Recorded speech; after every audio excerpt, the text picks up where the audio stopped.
T'as suivi cette histoire de procès? Ouais, en voulant marquer son territoire, la société Time to Planet a obligé TFTP à changer de marque. Enfin, c'est paradoxal, hein, pour un projet qui prône l'open source, la licence libre et la marque blanche. Au fait, tu savais que pour les noms de société, c'est l'ancienneté qui prévaut, mais que pour les noms de marque, c'est la classe. Ouais, j'ai vu ça, ouais. Bah, tu sais, c'est difficile d'être jugé parti quand t'as l'impression que la justice est partie en vrille et que les journalistes ont un parti pris. Mais bon, il y a quand même beaucoup d'actionnaires qui trouvent que cette affaire manque un peu de classe, hein. Hmm. Dans le fond, faut l'admettre, hein, ça c'est juste, hein. En tout cas, face à l'urgence climatique, marquer le pas n'est pas le meilleur moyen de marquer l'histoire, hein.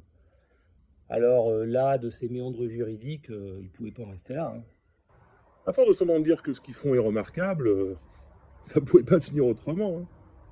On reconnaît bien là la marque de fabrique de TFTP. Il se démarque en changeant de marque.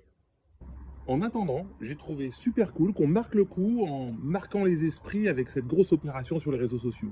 Ah, tu parles du long message avec un visuel qui a déferlé sur LinkedIn. C'est ça, des milliers de posts, hein.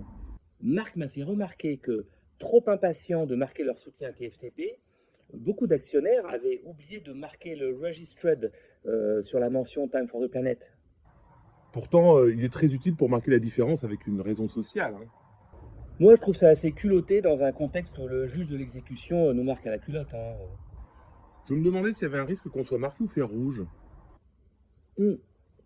Non, non, le R rappelle que Time for the Planet est une marque, mais sans le R, Time for the Planet n'en est pas moins une marque. Ça, les juges, visiblement, l'ont pas remarqué, hein. Tu marques un point. Hmm.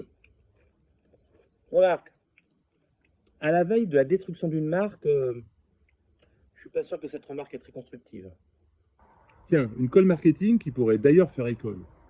Avec une telle renommée, est-il raisonnable de se renommer? Enfin, dans le cas de Time for the Planet, je pense que l'arbitrage a été assez simple, hein. Quand on voit les marques de reconnaissance que les actionnaires montrent aux fondateurs, euh, ils sont assez confiants sur le fait qu'on va assez vite retrouver nos marques, hein.